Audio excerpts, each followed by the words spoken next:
Dear students, so from the chapter number system, we have some new patterns questions हैं हमारे पास में as provided by the CBSE guidelines. जैसे MCQ है, case study है, then आपका assertion and reasoning है. तो इस वीडियो में हम ये सारे क्वेश्चन डिस्कस करने वाले हैं. आई होप ये वीडियो आपके लिए बहुत हेल्पफुल हो. तो सबसे पहले आते हैं हम अपना केस स्टडी क्वेश्चन में. In case study question we have two classmates Sharma and Anil. उन्होंने दो डिफरेंट इक्वेशन एक्सप्रेशंस को सॉल्व किया है. रिवीजन कर रहे थे दोनों बच्चे और दोनों ने अपना अपना एक्सप्लेनेशन दिया है. Salma explains the simplification of rationalisation and Anil explain the simplification of identity. उसने कैसे की है. In case study question, we have 5 subparts.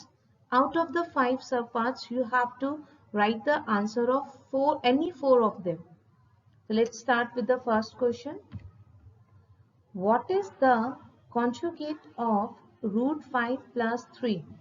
यहाँ पे ये जो word है आपका conjugate, that is most important in the questions rationalization.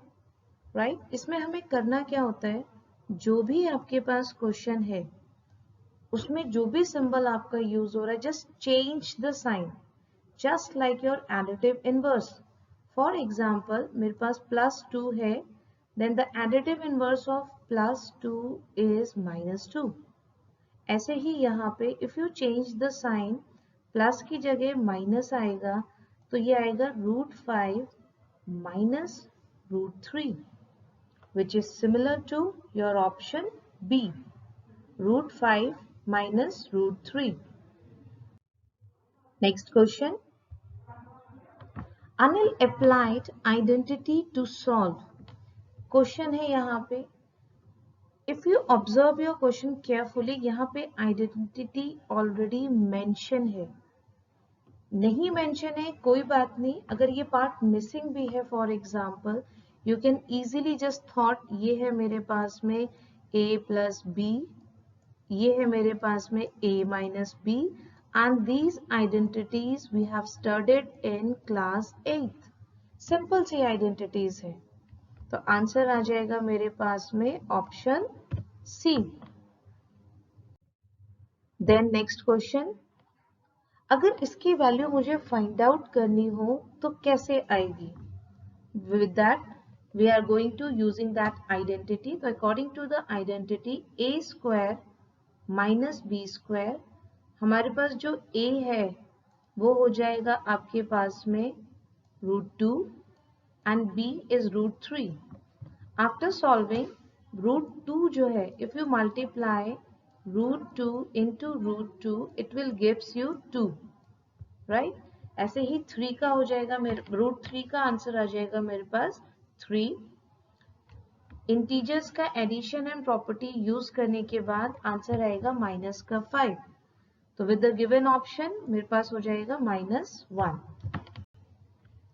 Move on to next question. By rationalization the denominator the Salma got the answer. तो let's do the rationalization. So rationalization means you have to multiply the rational number with the conjugate of the denominator. In the first question, we have find out the conjugate of the denominator. वो था हमारे पास √5 minus √3. दोनों को multiply करना है in numerator and in denominator, both terms. But in numerator मेरे पास ऐसा कुछ multiplication के लिए है नहीं, तो सिंपली मैं इन्हें मल्टीप्लाई करके यहाँ पे लिख दूंगी. But the common error is that बच्चे यहाँ पे ब्रैकेट नहीं लगाते, and when you don't apply the bracket ना, तो ये अगर आप उसको ऐसे लिखेंगे कुछ यहाँ पर, तो जो मल्टीप्लीकेशन साइन है that will carries only to the √5, इसके बीच में आ जाएगा. √3 पे कुछ भी ऑपरेट नहीं होगा, तो that will make your answer incorrect. And in the denominator आपने identity यूज करनी, a का स्क्वायर that is 5, b का square that is your 3, and after simplification आपका आंसर है which matches with the option B.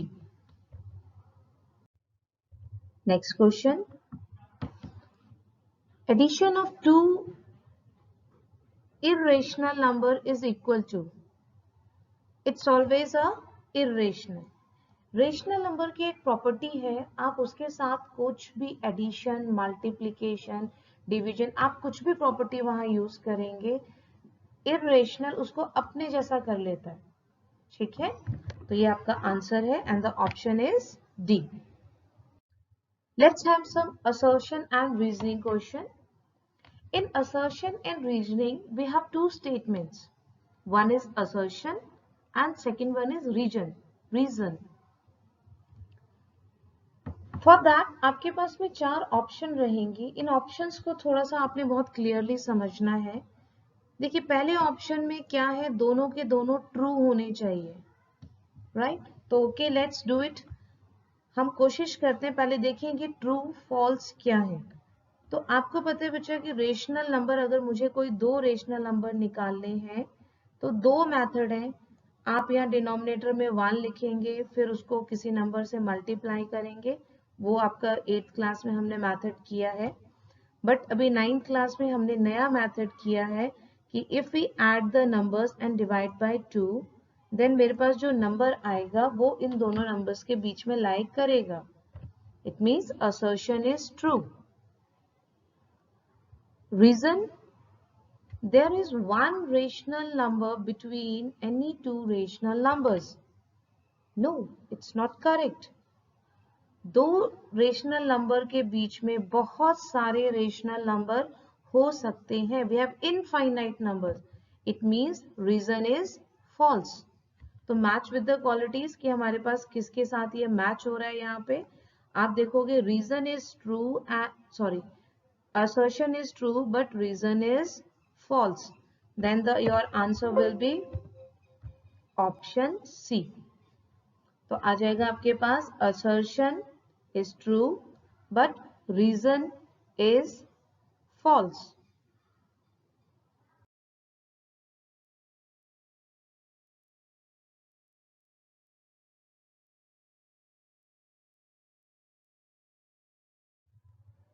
Next question. 2 plus root 3 is an irrational number. As I told you, अभी हमने एक question case study में भी किया था वहां पे कि अगर रूट 3 है, ये इरेशनल है. whatever you add, whatever you subtract with this number, जो रिजल्ट आएगा that should also be a irrational number. It means assertion is true. And in reason, same यही चीज आपको इन वर्ड्स में लिखी हुई है. तो both the statements are true. तो जब हमारे पास ये कंडीशन आ रही है कि both the statements are true, it means अभी हमारे पास दो ऑप्शन है, A and B. If this statement, ठीक है, is helping to find out any type of, just figure out कि आपको कुछ हेल्प कर रहा है, तो ऑप्शन A पे जाएंगे, करेक्ट एक्सप्लेनेशन पे. अगर वो उसको हेल्प नहीं कर रहा है, both the statement are different, वो उनका कोई मतलब नहीं है एक दूसरे का, तो आप बी ऑप्शन सेलेक्ट करेंगे. But according to our present case, हमारे पास यहाँ पे करेक्ट ऑप्शन जो है वो ए हो जाएगा. Both assertion and reason are true and the reason is the correct explanation of the assertion. Move on to multiple choice question.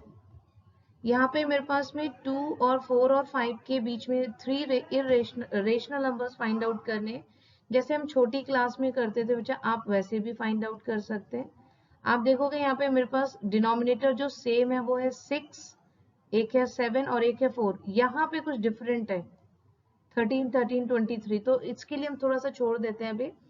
तो अगर मैं यहाँ पे 6 से मल्टीप्लाई करूं, ठीक है, तो मेरे पास कुछ ऐसे नंबर्स आएंगे यहाँ पे 24/6, 30/6. आप देखोगे यहाँ पे कोई भी नंबर मैच नहीं कर रहा, पहला ऑप्शन कैंसिल.